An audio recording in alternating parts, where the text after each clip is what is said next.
you've used the term global jihadist movement and thus identified the global jihadist movement as the focus of America's fight against terrorism. Isn't it a fact that the global jihadist movement is very closely linked to the teachings of Wahhabism? Yes or no? Yeah, I would say they draw inspiration in a perverted sense, but yes, I would say, and Robert may want to elaborate on that. But the two big global jihadists are Al Qaeda and ISIL. And they draw their inspiration from the Wahhabi strain of Islam, isn't that correct? Yes. And the Wahhabism is a 18th century offshoot of Sunni Islam, which began in the land that has come to be known as Saudi Arabia. Isn't that correct? Yes. And Wahhabism seeks to purify Islam by getting rid of a number of human behaviors and practices that it considers to be sins against Allah. Correct?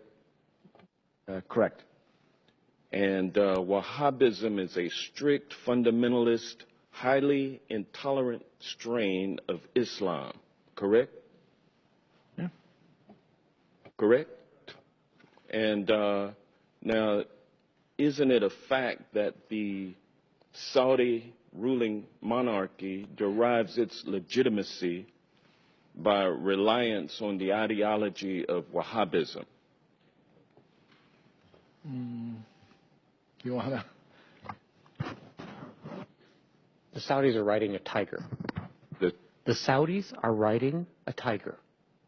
So if you will answer what the I'm question, saying, isn't it a fact? No, I wouldn't put it that way. I would say it's not a fact that they depend solely on Wahhabism for their legitimacy. They derive legitimacy from a variety of things.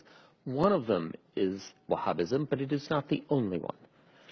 Well, is it fair to say that Wahhabism is the state-sponsored religion of Saudi Arabia?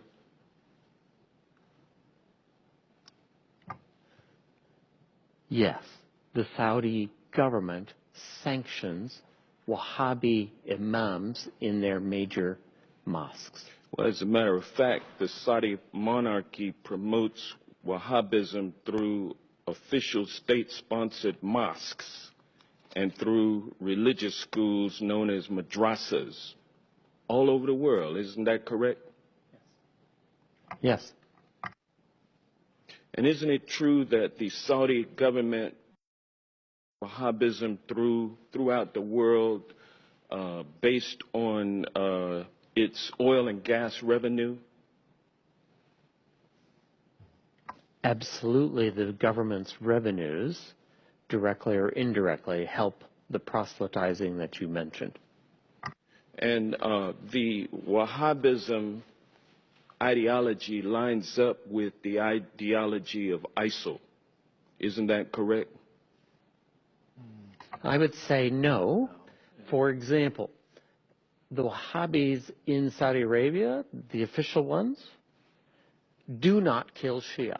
They persecute them. They do not have equal rights. They do not have equal rights, but they don't kill them. However, a Shia in Mosul or a Shia in Raqqa is liable to be killed. Well, yeah, but it's true, though, that the ideology of ISIL lines up with Wahhabism.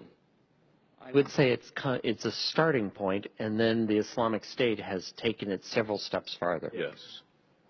And is it fair to say that Saudi support for the teachings of Wahhabism create fertile ground for ISIL recruitment efforts? I think Saudi promotion of Wahhabism is absolutely a problem in terms of Islamic State recruitment.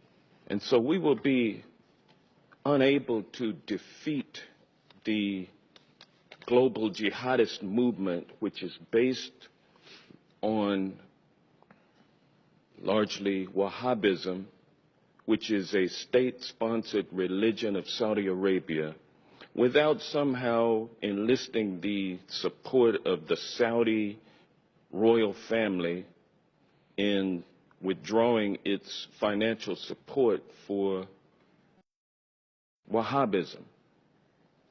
Is that a fair assessment? So in the discussion we had earlier about dealing with radicalization in the first place, this is what you're talking about, right? I think Saudi Arabia is a center of where that needs to take place. So there needs to be a discussion with the Saudis about their support for Wahhabism and how it should be treated and how they should think about it.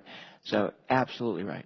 What was the latest amount of arms that we sold to Saudi Arabia? The latest shipment, I think it was, what, $100 million worth of arms?